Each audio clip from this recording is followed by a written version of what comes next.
Hello student, welcome to our YouTube channel Edu Skill Institute. Student, आज हम लोग chapter 4 लेके आए हैं, बेसिस ऑफ अकाउंटिंग। इस चैप्टर में हम लोग ये देखेंगे कि अकाउंटिंग करने के कितने बेसिस हैं और उसको हम डिटेल में बात करने वाले हैं। तो मैं पहले बता दूं कि अकाउंटिंग करने के दो तरीके होते हैं, एक एक्रूअल बेसिस और दूसरा कैश बेसिस। एक्रूअल बेसिस क्या होता है, एक्रूअल कंसेप्ट को हमने चैप्टर 3 में थोड़ा सा देखा था और आज हम उसे डिटेल में बात करने वाले हैं। कॉन्सेप्ट वही रहेगा, बातें वही कह रहा होगा एक्रूअल, तो आज हम डिटेल में उसे देखेंगे। जैसा कि देखते हैं, बेसिस ऑफ अकाउंटिंग दो तरीके की बेसिस होती हैं, एक एक्रूअल बेस्ड अकाउंटिंग और दूसरा होता है cash based accounting. Accrual basis accounting क्या होता है, आपने चैप्टर 3 में जो एक्रूअल एजम्पशंस पढ़ा था, एक्रूअल कांसेप्ट पढ़ा था, उसमें ये था कि किसी भी ट्रांजैक्शन को रिकॉर्डिंग हम उसी डेट को करेंगे जिस डेट को ट्रांजैक्शन एंटर करता है किसी भी बिजनेस में। तो इसकी डेफिनेशन वही है, सेम बातें वही कह रहा है। Under this basis of accounting revenue and cost are recognised. जैसा कि मैंने बता दिया है, रिकॉग्नाइज का मतलब रिकॉर्डिंग होता है व्हेन द ट्रांजैक्शन अकर्ड और टेक प्लेस। जिस डेट को ट्रांजैक्शन इंटर करता है बिजनेस में उसी डेट को हम रिकॉर्ड करेंगे, not when the settlement take place. इस बात से कोई मतलब नहीं है कि उस डेट का हमारा पेमेंट हुआ हो या नहीं हुआ हो, सेटलमेंट का मैटर नहीं होता। मैंने यहाँ पे एक एग्जांपल दिया है, लेट अस अज्यूम कि बिजनेस ने किसी व्यक्ति को 20,000 का सेल करा है और वो 2 जून को सेल कर दिया, बट इसका पेमेंट बिजनेस को 10 जून को मिला है। तो business according to accrual basis of accounting वो उस ट्रांजैक्शन का रिकॉर्डिंग 2 जून को करेगा, ना कि वो 10 जून को करेगा।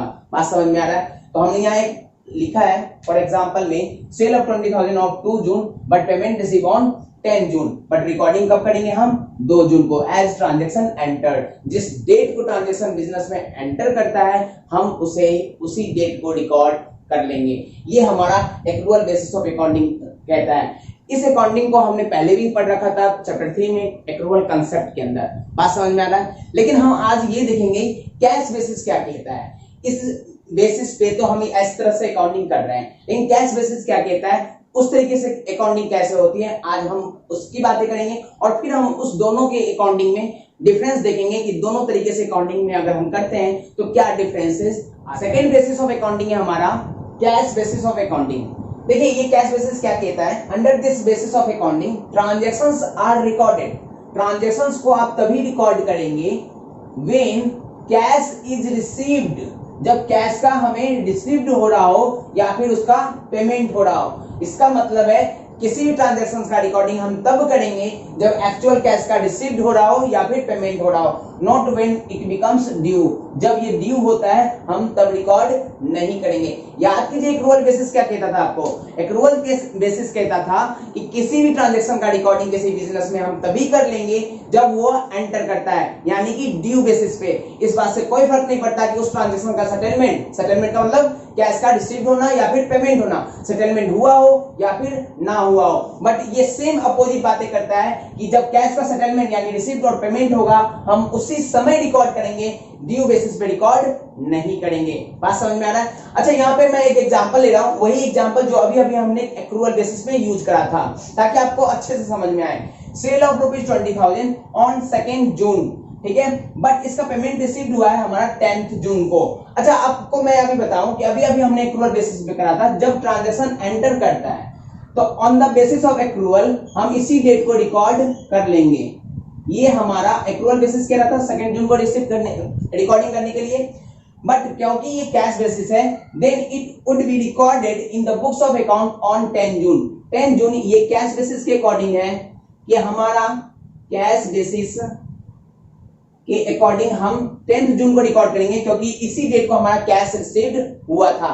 अब बात समझ में आ रहा है? दोनों बेसिस से अलग अलग डेट को रिकॉर्डिंग हो जाएगी। एक्रूअल बेसिस कहता है ड्यू बेसिस पे रिकॉर्डिंग करो, इट मींस 2 जून, और कैश बेसिस कह रहा है कि जब कैश का रिसीव्ड हुआ था अब तब रिकॉर्ड करो, मतलब 10 जून। बात समझ में आया? दोनों सिस्टम अलग अलग है। अब मैं कुछ और भी पॉइंट रखूंगा जिससे आपको इन दोनों सिस्टम के बीच में डिफरेंशिएट समझ में आएगा। इसका मतलब ये हम दोनों के बीच में डिफरेंस करने वाले हैं। हम लोग कैश बेसिस और एक्रूअल बेसिस में डिफरेंस देखेंगे क्या होता है। अगर मैं बेसिस ऑफ डिफरेंस की बात करूं तो नंबर 1 है हमारा recording of transactions. Accrual basis के अंदर कैश ट्रांजैक्शन और क्रेडिट ट्रांजैक्शंस दोनों टाइप के ट्रांजैक्शंस को हम रिकॉर्ड करते हैं, चाहे वो कैश हो चाहे वो क्रेडिट हो। लेकिन वहीं पे कैश बेसिस में केवल और केवल कैश ट्रांजैक्शंस को ही हम रिकॉर्ड करते हैं। अगर मैं प्रॉफिट और लॉस की बात करूं तो देखो ऐसा है, एक्रूअल बेसिस में हमें सही प्रॉफिट और लॉस का पता चलता है ना, लेकिन वहीं अगर आपकी कैश बेसिस हो तो हमें सही प्रॉफिट और लॉस का पता नहीं चलेगा। इसका एक रीजन भी है, क्योंकि यहाँ पे दोनों टाइप के ट्रांजेक्शंस रिकॉर्ड होते हैं, यहाँ केवल कैश ट्रांजेक्शंस ही रिकॉर्ड होते हैं। अगर मैं रिकॉग्निशन की बात करूं तो एक्रूअल बेसिस को कंपनीज एक्ट के अंदर रिकॉग्नाइज्ड किया गया है, क्लियर है बातें, लेकिन वहीं कैश बेसिस को ऐसा कोई रिकॉग्निशन कंपनीज एक्ट के अंदर नहीं मिला।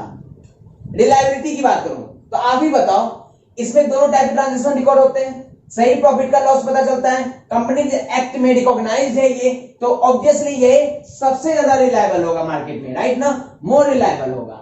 लेकिन वहीं ये लेस रिलायबल है हमारा कैश बेसिस। बात समझ आ रहा है? ओके, तो अब देखो एक्रूअल बेसिस में हमें कुछ एडजस्टमेंट करने पड़ते हैं, जैसे कि आउटस्टैंडिंग एक्सपेंसेस का, प्रीपेड एक्सपेंसेस का, तो ऐसे कुछ आइटम्स का हमें एडजस्टमेंट करना पड़ता है एक्रूअल बेसिस के अंदर। लेकिन वही कैश बेसिस में कोई भी ऐसा एडजस्टमेंट करने को हमें नहीं होता। तो ये कुछ पॉइंट्स थे जिसमें हमने एक्रूअल बेसिस सिस्टम और कैश बेसिस सिस्टम का अकाउंटिंग का हमने डिफरेंस कर पाया। यहाँ पे आपका चैप्टर 4 एंड होता है। ये छोटा चैप्टर था जो हमने फिनिश करा।